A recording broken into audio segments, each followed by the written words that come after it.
புதுச்சேரி காரைக்காலில் 4990 பேர் நீட் மறுதேர்வில் பங்கேற்றனர். பல்வேறு சோதனைகளுக்கு பின்பு மாணவ மாணவிகள் தேர்வு மையத்திற்குள் அனுமதிக்கப்பட்டனர். புதுச்சேரி மற்றும் காரைக்காலில் இன்று நடைபெற்ற நீட் மறுதேர்வில் மொத்தம் 4990 மாணவ மாணவிகள் தேர்வு எழுதினர்.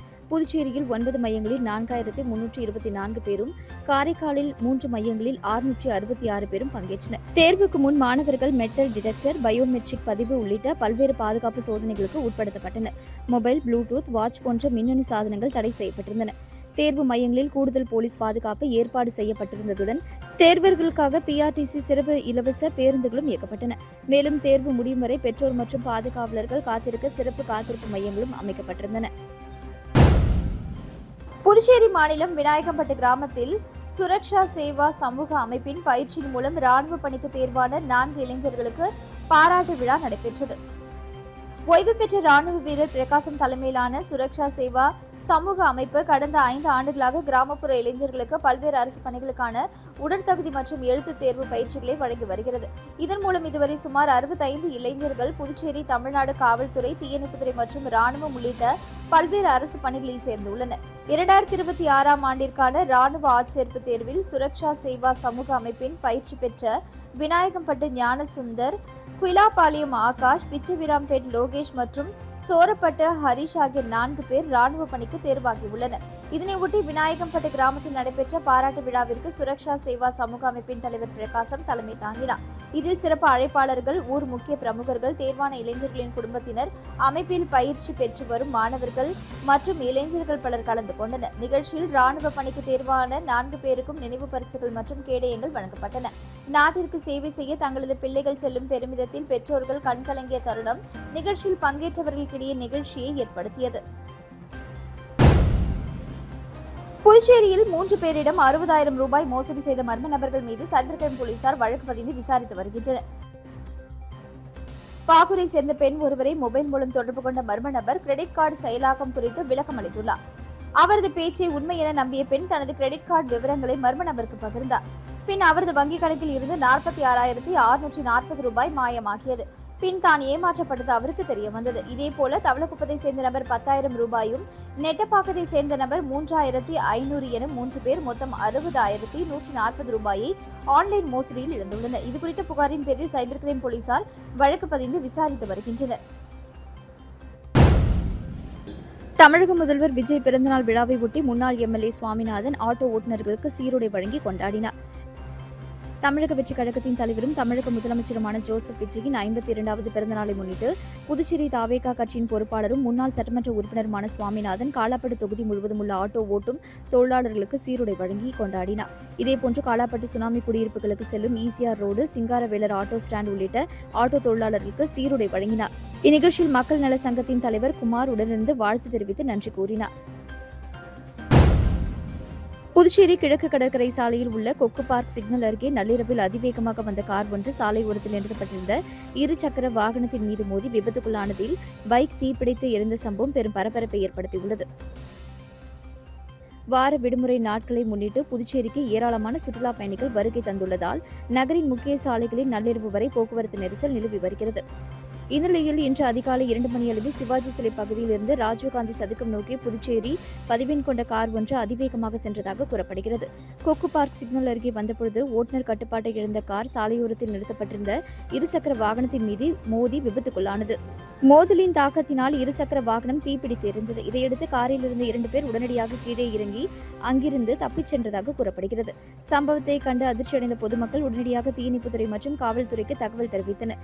தகவலறிந்து சம்பவ இடத்திற்கு விரைந்து வந்த கோரிமேடு தீயணைப்பு நிலைய வீரர்கள் சுமார் 1 மணி நேரம் போராடி தீயை முழுவதுமாக அணைத்தனர். தொடர்ந்து சம்பவ இடத்திற்கு வந்த வடக்கு போக்குவரத்து போலீசார் விபத்தை ஏற்படுத்திய காரை பறிமுதல் செய்து விபத்திற்கான காரணம் மற்றும் தப்பிச் சென்ற நபர்கள் குறித்து தீவிர விசாரணை மேற்கொண்டு வருகின்றனர். இந்த சம்பவம் தொடர்பான வீடியோ சமூக வலைதளங்களில் வைரலாக பரவி வருவதால் அப்பகுதியில் பெரும் பரபரப்பு நிலவுகிறது. புதுச்சேரியில் தேர்தல் முடிந்து 45 நாட்களுக்கு மேலாகியும் முழு அமைச்சரவை செயல்பாட்டிற்கு வராததால் அரசு நிர்வாகம் முற்றிலும் முடங்கியுள்ளது. புதுச்சேரியில் அமைச்சரவை முழுமையடைந்ததை ஒட்டி அன்று மாலையே முதல்வர் உள்ளிட்ட 6 பேருக்கும் துறைகள் ஒதுக்கப்படும் என எதிர்பார்க்கப்பட்டது. ஆனால் ஏமாற்றமே மிஞ்சியது. பவர்ஃபுல் இலாகாக்களான உள்துறை, நிதி, பொதுப்பணி போன்ற துறைகளை தங்கள் வசம் வைத்துக் கொள்ள என்ஆர் காங்கிரஸ் பாஜக இடையே ஏற்பட்டுள்ள போட்டி காரணமாக இலாகா ஒதுக்கீட்டில் இழுபறி நீடித்து வருகிறது.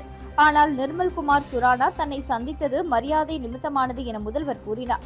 பாஜக தரப்பிலோ மத்திய உள்துறை அமைச்சர் அமித்ஷா கூறி சில தகவல்களை முதல்வரிடம் தெரிவித்ததாக கூறினார். இதனால் அமைச்சர்களுக்கு இலாகா ஒதுக்கீடு செய்வதில் தொடர்ந்து இழுபறி நீடித்து வருகிறது. தேர்தல் நடைமுறை முடிந்து 45 நாட்கள் ஆகியும் முழு அமைச்சரவை செயல்பாட்டிற்கு வராததால் புதுச்சேரியில் அரசு நிர்வாகம் முற்றிலுமாக முடங்கியுள்ளது. தவறான உச்சரிப்பால் உலக கோப்பை ரசிகர்களை கவர்ந்த புதுச்சேரி பெண் 350 ஷர்ட்ஸ் செல்வியின் ரீல்ஸ் இணையதளத்தில் வைரலாகி வருகிறது. புதுச்சேரி நயினார் மண்டபத்தில் செல்வி என்பவர் 350 ஷர்ட்ஸ் என்ற கடையை நடத்தி வருகிறார். கால்பந்து வீரர்கள் லியோனஸ் மெஸ்ஸியை லெசி, கைலியன் எம்பாப்போவை பாப்பா, லமின் யாமாலை லக்ஷ்மி அம்மா என அழைத்து வெளியிட்ட ரீல் சமூக வலைதளங்களில் வைரலாகி பெரும் வரவேற்பை பெற்றுள்ளது. 30 ஆண்டுகள் வீட்டில் வேலை செய்த அவர் உடல்நல காரணங்களால் சிறிய அளவில் சட்டை விற்பனை தொழிலை தொடங்கி விற்பனையை அதிகரிக்க 2 ஆண்டுகளுக்கு முன்பு ரீல்ஸ் வெளியிட தொடங்கினார். உலகக்கோப்பை தொடர்பான வீடியோக்கள் வைரலானதை தொடர்ந்து அவரது கடைக்கு வாடிக்கையாளர்கள் மற்றும் சுற்றுலா பயணிகள் வருகை அதிகரித்துள்ளது. குறைந்த வருமானம் கொண்ட மக்களும் மாணவர்களும் பயன்பெறும் வகையில் அனைத்து சட்டைகளையும் 350 ரூபாய் என்ற ஒரே விலையில் விற்பனை செய்து வருவதாக செல்வி தெரிவித்தார். அரசு மாணவர் சிறப்பு பஸ் விபத்து குறித்து கல்வித்துறை சார்பில் விளக்கம் கேட்கப்பட்டுள்ளது. தவளக்குப்பத்தை சேர்ந்த சிவானந்தம் என்பவர் நேற்று முன்தினம் மாலை கனகச்செட்டிக்குளத்தில் இருந்து அரசு மாணவர் சிறப்பு பேருந்தை ஓட்டி சென்றார். பஸ் 100 அடி சாலை ஆர்டிஓ அலுவலகம் அருகே வந்தபொழுது சாலையோரம் நடந்து சென்ற பெண் மீது மோதி விபத்துக்குள்ளானது. தகவல் அறிந்த கிழக்கு போக்குவரத்து போலீசார் சம்பவ இடத்திற்கு சென்று பேருந்தை ஓட்டிய சிவானந்தத்தை பிடித்து சோதனை செய்தபோது அவர் குடிபோதையில் இருப்பது தெரிய வந்தது. இதையடுத்து சிவானந்தம் மீது வழக்கு பதிவு செய்து கைது செய்தனர். பின் நேற்று கோர்ட்டில் ஆஜர்படுத்தி காலாப்பட்டு சிறையில் அடைத்தனர். இதையடுத்து நேற்று கல்வித்துறை சார்பில் விபத்து குறித்த விளக்கத்தையும் பேருந்து மற்றும் டிரைவர் மீது போடப்பட்டுள்ள வழக்கு மற்றும் வாகன ஆவணங்கள் குறித்து தகவல்களை 5 நாட்களுக்குள் தனியார் பேருந்து நிறுவன ஒப்பந்ததாரர் கல்வித்துறைக்கு அளிக்க வேண்டும் என கடிதம் அனுப்பப்பட்டுள்ளது. புதுச்சேரியில் முக்கிய சந்திப்புகளில் பசுமை பந்தல் அமைப்பதற்கு 55 லட்சத்தை ஒப்பந்ததாரருக்கு இதுவரை பொதுப்பணித்துறை வழங்கவில்லை என குற்றச்சாட்டு எழுந்துள்ளது. புதுச்சேரியில் கோடை காலங்களில் சிக்னல்களில் வாகன ஓட்டிகள் படும் அவதியை உணர்ந்த அரசு பொதுப்பணித்துறை மூலம் சிக்னல்களில் இடது மார்பாக சாலையில் மட்டும் பசுமை பந்தல் அமைத்து வருகிறது. அதன்படி அஜந்தா, ராஜா, அண்ணா சாலை சந்திப்பு, நெல்லித்தோப்பு, இந்திரா காந்தி சதுக்கம் மற்றும் ராஜீவ்காந்தி சதுக்கம் ஆகிய 6 சிக்னல்களில் மார்ச் மாதம் முதல் ஜூலை மாதம் வரை 5 மாதங்களுக்கு பசுமை பந்தல் அமைக்கப்பட்டுள்ளது. அதன்படி கடந்த ஆண்டு பசுமை பந்தல் அமைத்ததற்கு 55 லட்சத்தை ஒப்பந்ததாரருக்கு இதுவரை பொதுப்பணித்துறை வழங்கவில்லை. இந்த நிலையில் அதே ஒப்பந்ததாரரிடம் இந்த ஆண்டுடன் தேர்தல் முடிந்ததும் பணத்தை விடுவிப்பதாக ஆட்சியாளர்கள் கூறினர். அதனை ஏற்று ஒப்பந்ததாரரும் அனைத்து சிக்னல்களிலும் பசுமை பந்தலை அமைத்தார். இந்த நிலையில் தேர்தல் முடிந்து 1.5 மாதங்கள் மேலாகியும் இதுவரை ஒப்பந்ததாரருக்கு அரசு தரப்பில் இருந்து பணம் விடுவிக்கப்படவில்லை. மேலும் புதிய அரசு பொறுப்பேற்றாலும் அமைச்சர்களுக்கு இலாகா ஒதுக்கீடு செய்யப்படாததால் யாரிடம் சென்று பணத்தை கேட்பது என தெரியாமல் ஒப்பந்ததாரர் பரிதவித்துக் கொண்டிருக்கிறார்.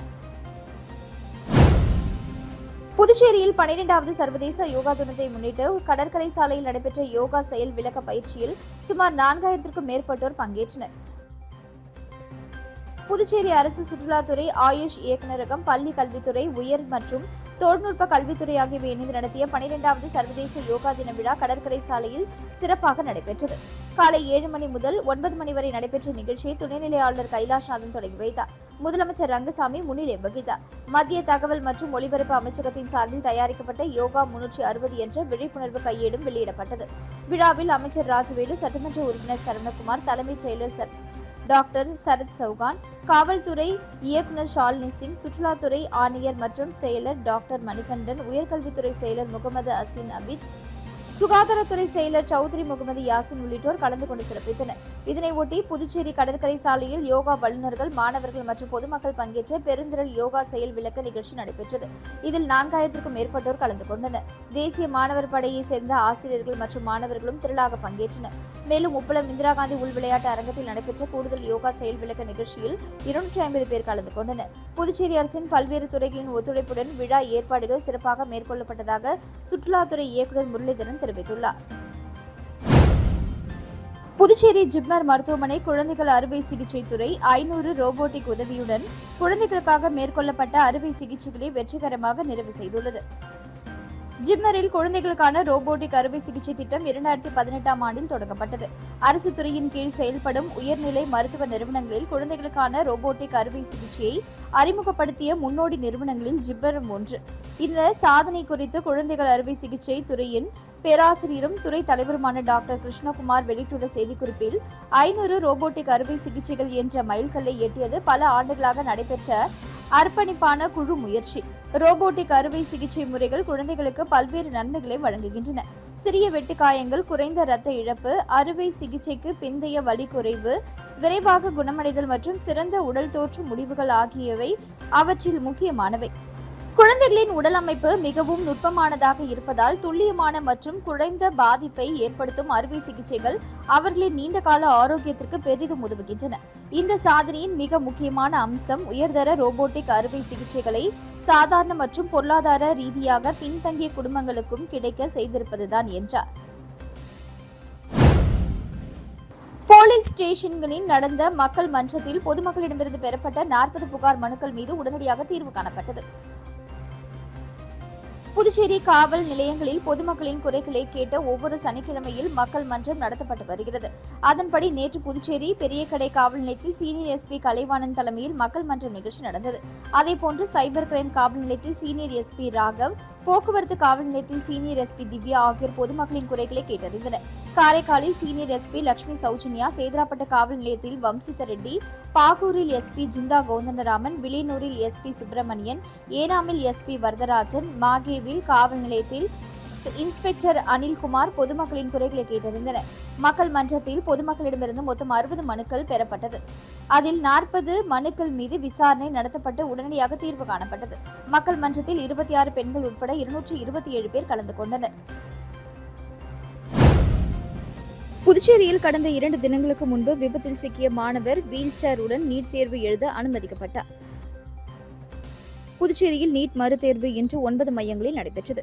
பல்வேறு சோதனைகளுக்கு இடையே மாணவர்கள் தேர்வு எழுத அனுமதித்த நிலையில் லாஸ்பேட்டை பகுதியைச் சேர்ந்த யஷ்வந்த் என்ற மாணவன் தேர்வு எழுத விண்ணப்பித்திருந்த நிலையில் கடந்த 2 நாட்களுக்கு முன்பு விபத்தில் சிக்கியுள்ளார். ஆன்லைன் மூலம் தேர்வு எழுத அதிகாரிகளை தொடர்பு கொண்ட பொழுது சரியான தகவல் கிடைக்காததால் வீல் சேரில் வந்து இன்று தேர்வு எழுதினார். அவரது பெற்றோர் மற்றும் அதிகாரிகள் உதவியுடன் முடிந்தவரை தேர்வு எழுத முடியும் என்ற நம்பிக்கையுடன் காலில் கட்டு மற்றும் கைகளில் காயங்களுடன் தேர்வு எழுத வந்த மாணவனை அதிகாரிகளும் சக மாணவர்களும் உற்சாகப்படுத்தி தேர்வு மையத்திற்குள் அனுப்பி வைத்தனர். புதுச்சேரி லட்சிய ஜனநாயக கட்சியின் தலைவரும் காமராஜ் நகர் தொகுதி எம்எல்ஏவுமான ஜோ சார்லஸ் மார்ட்டின் ஏற்பாட்டில் காமராஜர் நகர் தொகுதியில் உள்ள ரெயின்போ நகர் பார்க்கில் 12வது உலக யோகா தினத்தை ஒட்டி இலவச யோகா நிகழ்ச்சி நடைபெற்றது. இதில் 200க்கும் மேற்பட்ட பொதுமக்கள், சிறியவர்கள், முதியவர்கள், பெண்கள் என பலர் கலந்து கொண்டனர். இந்நிகழ்ச்சியில் முன்னாள் எம்எல்ஏ ரிச்சர்ட் ஜான்குமார், லட்சிய ஜனநாயக கட்சியின் பொதுச் செயலாளர் டாக்டர் துரைசாமி, வழக்கறிஞர் பிரபாகரன், தொகுதி தலைவர் கோகுலக்கண்ணன், பொறுப்பாளர் சுரேஷ், இளைஞர் அணி துணைத் தலைவர் ஜாகிர் ஹுசேன், மகளிர் அணி பொறுப்பாளர்கள் மற்றும் நிர்வாகிகள் உள்ளிட்டோர் கலந்து கொண்டனர்.